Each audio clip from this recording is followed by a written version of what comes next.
বলো তোমার নাম কি? তোতা, চক্কু, বত্তি। তোমার বাবার নাম কি? পিছু, তারপরে জিৎ, চক্কু, বত্তি। তোমার মার নাম কি? তারপরে চক্কু, বলো চক্কু, বত্তি। তোমার দাদার নাম কি? ননু, জিৎ, চক্কু, বত্তি। তোমার আম্মার নাম কি? ভারতী, বলো ভারতী। হ্যাঁ, ভারতী, চক্কু, বত্তি। তুমি সন্ধ্যাবেলা কি খেয়েছো? দাদু খেয়েছো তো? মুখ থেকে হাত বের করে বলো কি খেয়েছো? দাদু। তো hello guys, welcome back to my channel. কেমন আছো সবাই? আশা করছি সবাই খুব ভালো আছো, আর আমিও কিন্তু বেশ ভালো আছি। তো সাথী চ্যানেলে তোমাদের সবাইকে অনেক অনেক স্বাগত আর অনেক ভালোবাসা জানিয়ে একটা নতুন ব্লগ নিয়ে চলে আসলাম তোমাদের সামনে। তো আজকে সন্ধ্যার থেকে রাত পর্যন্ত ব্লগটা দেবো তোমাদের সাথে শেয়ার করব। আসলে সকাল থেকে একভাবে ব্লগটা দিলে তোমরাও মানে বিরক্ত হয়ে যাবে, মানে একঘেয়ে হয়ে যাবে ব্যাপারটা। সেই জন্য আমি একটু ঘুরিয়ে ফিরিয়েই দিই। তো আজকের ব্লগটা সন্ধ্যা থেকে দেব, তো দেখতে থাকো সন্ধ্যা থেকে আজকে রাত পর্যন্ত ব্লগটা। আশা করছি ভালো লাগবে।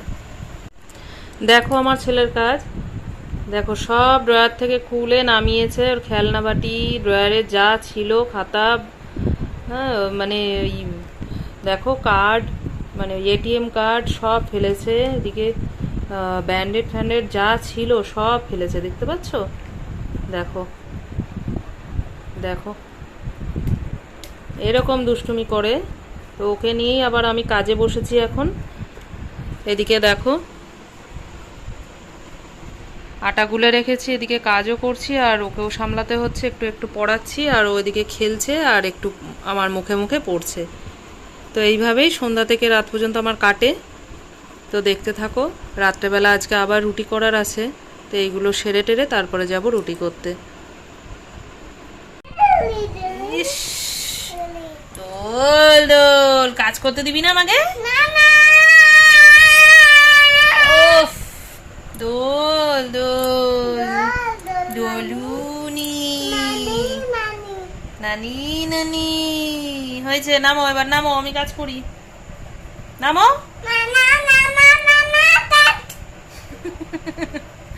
নেমে পারো বাবাই। এলো এলো, স্যার সরো বাবা, আর না না।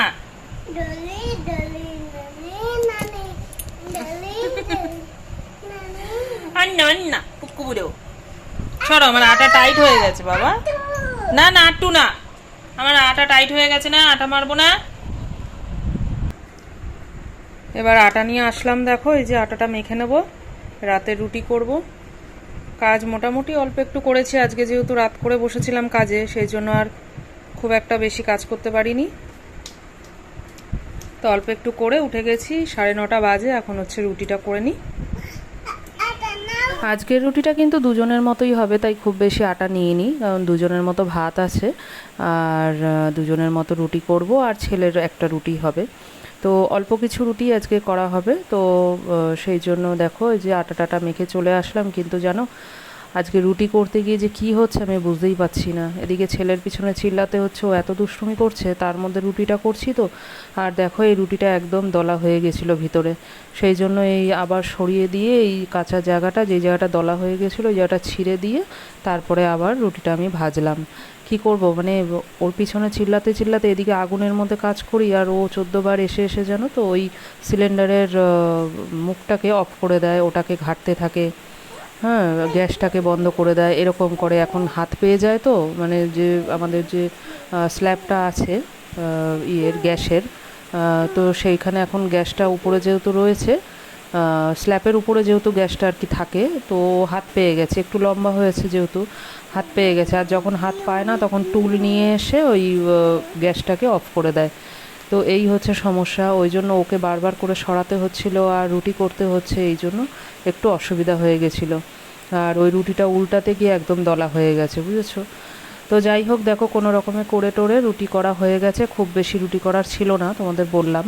তো ওগুলো সেরে টেরে এই যে ঘরটর এবার পরিষ্কার করতে এসেছি, বিছানাটা ভালো করে ঝেড়ে নিলাম। বিছানাটা একবারে ভালো করে ঝেড়ে টেরে ঘরটরগুলো ঝাড় দেবো। তার মধ্যে তো ছেলের দুনিয়ার খেলনা সব দেখো নিচে পড়ে আছে, এইগুলোকে সব জায়গা মতো ঢোকাবো। আর সময় পাই না সব সাজিয়ে গুছিয়ে রাখার, ওই মানে বারবারই তো নামায়, সেই জন্য আর অত গুছিয়ে টুছিয়ে রাখি না। এই ড্রয়ারগুলোর মধ্যেই এখন সব কিছু তুলে তুলে রেখে দিই। আবার পরে যখন ওর ইচ্ছা হবে তখন ওই ড্রয়ার খুলে সব বার করে আর কি। আর বারবার আমাকে খুলতে হয়, আবার গুছাতে হয়, বারবারই এইটা করতে থাকি আর কি। এটাই আমার কাজ এখন হয়ে গেছে। ড্রয়ারে আগে থাকতো সব দরকারি জিনিসপত্র, আর এখন থাকে ওর খেলনা বাটি, বুঝেছো। মানে যেখানে যা পারছি ঢুকিয়ে দিচ্ছি, খাটের তলায় ফেলে দেয় সেগুলো বার করি। আর একটা জায়গাও আছে ওর খেলনার মানে বাক্স করে দিয়েছি, তো সেটাও তোমাদের দেখাচ্ছি। এই দেখো, এইটার মধ্যে আগে ওর ছোটোবেলার সব জামা কাপড় টাপড় থাকতো, এখন আর সেগুলো প্রয়োজন পড়ে না। সেগুলো আলাদা প্লাস্টিক ভরে, যেগুলো ছোট হয়ে গেছে সব আলাদা প্লাস্টিক ভরে আমি আমার খাটের বক্সে ঢুকিয়ে রেখেছি। ওটা কাউকে দিয়ে দেবো, মানে স্টেশনে অনেক বাচ্চা কাচ্চারা থাকে, তো তাদেরকে দিয়ে দেবো, তারা একটু পড়তে পারবে, সেটা ঠিক করে রেখেছি ওগুলো। আর এইটার মধ্যে হচ্ছে সব ওর খেলনা বাটিটাটি ঢুকিয়ে রেখে দিয়েছি। একটা জায়গার মধ্যে থাকবে, মানে সারা ঘরে ছড়িয়ে থাকার থেকে একটা জায়গার মধ্যে রাখা ভালো। আবার এটা ধরেই ওকে নামিয়ে দিই, ও যখন খেলবে বলে তখনও এটা নিয়ে খেলে। আবার সব গুছিয়ে এখানে রেখে দিই বা ড্রয়ারগুলোর মধ্যে রেখে দিই। আর এই আয়নাটা দেখো, এই আয়নাটা কোন দিন আমার ভেঙে যাবে তার নেই ঠিক। এটা হচ্ছে আমার বিয়ের আয়না, আজকে প্রায় 8 বছর ধরে আমি ঠিক করে যত্ন করে রেখেছি, কিন্তু এটা মনে হচ্ছে না আর খুব বেশি দিন টিকবে। তো যাই হোক, বাক্সটা তো চেপে আমি বন্ধ করতে পারলাম না, কোনো রকমে এর উপরেই আরেকটা রেখে দিলাম। আর এই যে এখন হচ্ছে আমি এখন ঘরটা একটু ঝাড়টার দিয়ে নিই। দেখো খাটের তলায় আরও কিছু ছিল, সেগুলো আর দেখতে পাইনি। তো এগুলো এখন এই যে ঝাড় দিয়ে বার করছি, কোথা থেকে চিরুনি নামিয়েছে, আরও কী কী নামিয়েছে, তো সেগুলো একটু ড্রয়ারে ভরে রাখলাম। আর এই যে বোতল পরিষ্কার করার, এইটাও ওর এখন খেলনা হয়ে গেছে, জানো তো। তো এইটা নিয়ে ও এখন খেলে। তো যাই হোক, এই সব গুছিয়ে টুছিয়ে নিয়ে এবার ঘরটরগুলো একটু ঝাড় দিয়ে নিচ্ছি। তারপরে ঘরটরগুলো ঝাড় দিয়ে বাইরে যাব, বাইরে বারান্দাটাও ঝাড় দিতে হবে, কারণ আটা টাটা পড়েছে, রুটি করেছি যেহেতু রান্নাঘরে। আর এমনিতেও প্রত্যেক দিনই রাত্রেবেলা করে আমি ঘর দুয়ার একবারে ঝাড়টার দিয়ে একটু পরিষ্কার করে রাখি, বিছানা টিছানা ঝেড়ে। ওদিকে বারান্দায় দেখো রুটি টুটি করা হয়েছে বললাম, তো আটার গুঁড়ো টুড়ো পড়ে থাকে, তো সেগুলোই আবার পায়ে পায়ে ঘরের মধ্যে আসে। সেই জন্য একদম আমার ঘর, শাশুড়ি ঘর, একদম বারান্দা টারান্দা সব পরিষ্কার করে একবার ঝাড় দিয়ে রাখি। এবার দরকার হলে পরের দিন সকালবেলা ঝাড় দিয়ে মুছলাম, আর না হলে পরে যদি ঘর পরিষ্কারই থাকে তাহলে এমনিই মুছে নিলাম, ঝাড় দেওয়ার আর দরকার পড়ে না, কারণ ছোট ঘর বারবার করে অত ঝাড় দিতে লাগে না। আর এমনিতেই সারাদিন ধরে মোছা হয়, ছেলেকে খাওয়াই তখন একবার মুছবো, আবার এই যে রাত্রেবেলা মুছি, হ্যাঁ সকালবেলা বাসি ঘর মুছি, আবার রাত্রেবেলা ওকে খাওয়াই তখন একবার মুছি, মানে সারাদিনই ঘর প্রায় মোছা হয়। তো যাই হোক, দেখো সব পরিষ্কার টরিষ্কার করে ছেলেকে একদম মুখ টুক ধুয়ে নিয়ে আসলাম। এবার বসিয়ে পড়লাম এই যে একটু খাওয়াতে, ওকে একটু খাবিয়ে টাবিয়ে নিয়ে আমি একটু ফ্রেশ হব। ফ্রেশ হয়ে আমি খেয়ে তারপরে হচ্ছে শোবো। আজকে রাত্রেবেলা ছেলেকে কি খাওয়াচ্ছি একটু বলে দিই। আজকে হচ্ছে একটু ঠান্ডা ঠান্ডা ওয়েদার ছিল, তাই জন্য একটু দুধ আর রুটি খাইয়েছি। তো যাই হোক বন্ধুরা, এবার হচ্ছে আমি একটু খাবো, তারপরে একটু শোবো। তো চলো আজকের মতো ভিডিওটা শেষ করলাম, টাটা।